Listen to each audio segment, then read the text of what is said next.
Rosalie, ano na yung latest dyan sa Quadcom hearing?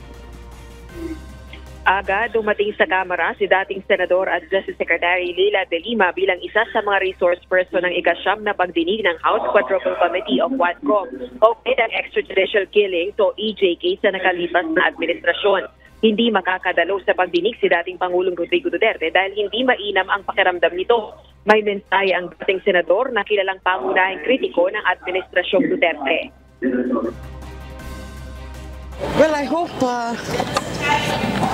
he gets well na.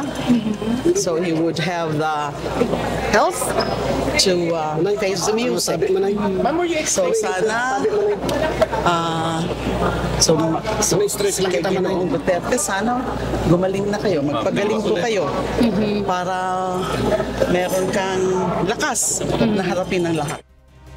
7 taong nakulong si De Lima dahil sa drug charges na isinampa laban sa kanya, subalit na-dismiss naman ang mga ito sa ilalim ng Duterte administration. Isa si De Lima sa pangunahing tumutuligsa sa anti-drug war ni dating Pangulong Duterte dahil sa umano'y EJK. Samantala, bukod kay De Lima, present din sa pagdinig si PNP Criminal Investigation and Detection Group Director, Police Brigadier General Nicolas Torre III. Alas 9:30 ng umaga ang schedule ng Quadcom hearing, subalit halos alas 11 na ng umaga nag-umpisa ang pagdinig. Hiling naman ni Quadcom Co-Chairperson Representative Benny Abate kay dating Pangulong Duterte, sana'y gumaling na ito makapunta sa susunod na hearing at sagutin ang maraming mga katanungan. Dagdag pa nito ay sana samahan siya ng iba pang invited personalities na nagtatago pa rin umano hanggang ngayon. Balik sa iyo, Aga. Maraming salamat, Rosalie Coz.